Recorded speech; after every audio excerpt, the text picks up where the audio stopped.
Welcome to the Coast to Coast podcast brought to you by PlayPicks and thelines.com.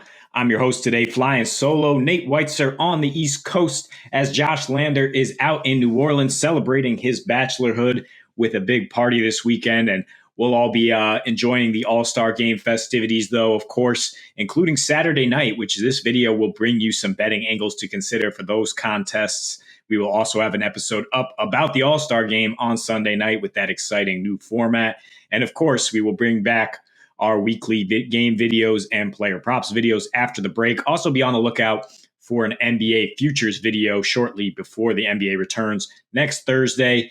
Please like and subscribe to the page. And if you do need a FanDuel or DraftKings account, head to fdpicks.com or dkpicks.com and find those listings in your local area. Hosting today, we are going through the Saturday night slate, which actually begins with the skills challenge, then goes to the 3-point contest, and concludes with the dunk contest. Odds are up at DraftKings for all of these contests. I'm actually going to take them in reverse order because that's how I feel about betting them, considering the odds and the situation for each format. The dunk contest, as we all know, is simply get the best score possible and advance. You now get a few tries to get those dunks in, but there are only 4 contestants, not the most well-known guys, led by rookie Jalen Green at plus 200 at DraftKings. Obi Toppin is slightly behind him, plus 205, the Knicks forward there. Cole Anthony, the second-year Magic guard, at plus 300, and then Juan Toscano Anderson, the Warriors forward, plus 340, bit of a wild card there, but I'm going with the favorite in this one. And I mean, it's pretty clear that judges tend to favor shorter guys when they're explosive leapers. It just looks much more impressive. Green at 6'4" did not go to the NBA Combine because he decided to go to the G League last year, but we can rest assured that his vertical is somewhere between 45 and 48 inches, 48 inches being the record at the Combine. He has an incredible leaping ability. Saw this guy at the high school national showcase at Springfield College a couple of years ago, and he just electrified the crowd at warm-ups. He, between the legs dunks, everything you could need for a dunk contest, he's got it in his bag. The other shorter guy on the contest here, Cole Anthony, about the same height. He clocked in at a 40-inch vertical at the Combine. I just don't think he'll be able to do as much in the air as Jalen Green, who's really kind of been prepping this moment most of his high school career. As I said, he is a Twitter sensation when it comes to these warm-up lines. It seems like he was born to entertain and electrify. Look, he was dealing with a hamstring injury early in the season. He's been back a while now and playing pretty well in February, averaging nearly 16 points per game on 79% splits, playing 32 minutes per game. So I think he's fully healthy beyond that hamstring injury. Definitely like his odds here to show what he's got. Obi Toppin, he did not win last year, despite jumping over both his dad and Julius Randle. At 6'9", 6'10", depending what you want to give him, it's just not quite as impressive when he does these kind of full leap things.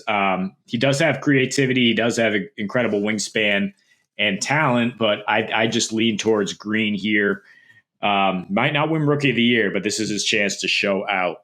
The 3-point contest, we got 8 participants. No overwhelming favorite. Luke Kennard right now at DraftKings at plus 450 is your betting favorite, followed by Patty Mills and Fred VanVleet at plus 500. Then Trae Young and Zach LaVine at plus 550. Desmond Bane plus 600.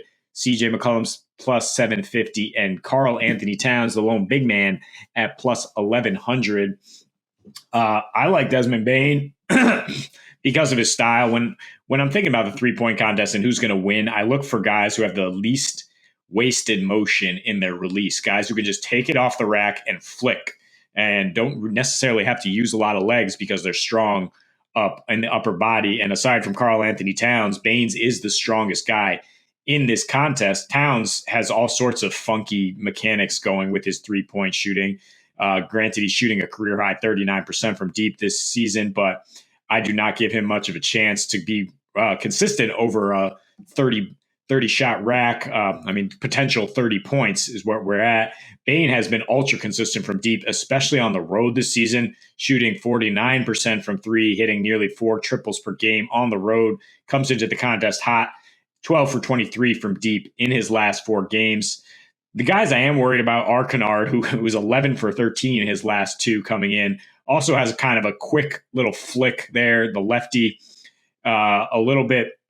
The racks aren't necessarily set up for lefties. I mean, they are allowed to move them to one side or the other, but I don't really lean towards a lefty winning the contest. And Kennard, not necessarily a proven commodity. Mills and Fred VanVleet, also both very impressive.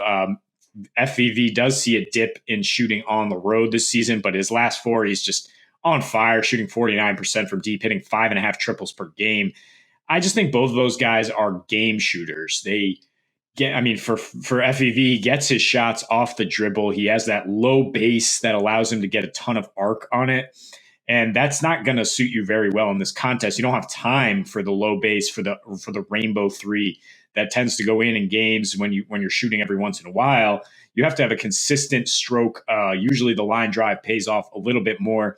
Patty Mills is that same kind of guy, but he's such an ultra competitor. Trae Young, I kind of feel the same way. And all 3 of those guys, I don't know if they have the same kind of cool collective mindset to just go through these racks one by one. Zach LaVine's hurt. I don't even understand why he's in this contest if he hasn't played the last week for the Bulls.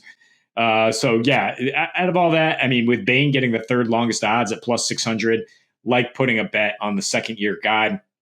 I like the Grizzlies to come in here and show out, both him and Ja Morant. Morant at plus 900 to win All-Star Game MVP. Granted, I don't think Team Durant's going to win that game because KD got smoked in the draft, but just some interesting bets to consider because the Grizzlies, as Durant did say, they want all the smoke, and they're going to come out here in Cleveland looking to prove what they've got. So the skills contest taking on another overhaul this year. It's been kind of a wonky contest for years. And this one, even more so, is not really the best thing to bet on, considering you got 3 rounds where teammates, it's a relay. First of all, you got 3 players on each team. You got a team of rookies, Cade Cunningham, Scotty Barnes, and Josh Giddey, the Thunder point guard. You got a team of Cavs, Garland, Mobley, Jared Allen, and then the 3 Antetokounmpo brothers with Giannis and his brothers Thanasis and Alex, who are the longest shot here at plus 320, Team Cavs plus 200, and the Rooks just over even money at minus 125. But it's just going to be pretty random. I can definitely forecast that the Rooks are going to make it to this final round, where you have to go through shooting. Only one player goes through the shooting, the other 2 rebound. Then you have to go passing through moving hoops, and everybody has to participate in that. Kind of concerned about Jared Allen and one of the Antetokounmpo brothers getting through that. And then a team relay where everyone has to participate and everyone has to hit a corner 3. Allen and Mobley have 18 career corner 3s. They're not going to be reliable in that situation. Neither are any of the Antetokounmpos, even Giannis. So, one of those teams probably won't make it to this final round, but then the final round is a half-court shot, in which, you can't necessarily guarantee that Cade Cunningham's going to be able to hit it. I would give him the shortest odds to hit that half-court shot and win it, but it is kind of a coin flip at that point. If you are betting it, I would probably take Team Cavs just because it is their home floor and because that's kind of the extra juice, and they are plus 200, so it's appealing, but clearly, Team Rooks has the advantage here in terms of all-around skill set. Giddey is the one weak link in terms of his shooting, but he's improved lately. He's shooting 29% from 3 on the road this year and 46 from the field this month, really turning it on as he enters the Rookie of the Year chase. And Cade Cunningham is the most skilled player, I think, of all of them listed here. But, you can't really forecast effort and all the random bounces that go into this contest. So for Saturday night, again, top picks, Jalen Green win the dunk contest, the favorite, but longer odds for Desmond Bane on your 3-point contest. So that is all the time we have for this one. Please remember to like and subscribe to the page and check out our other video up about Sunday night's All-Star game. Remember, the new Elam ending should provide some exciting finish there. And as always, happy betting.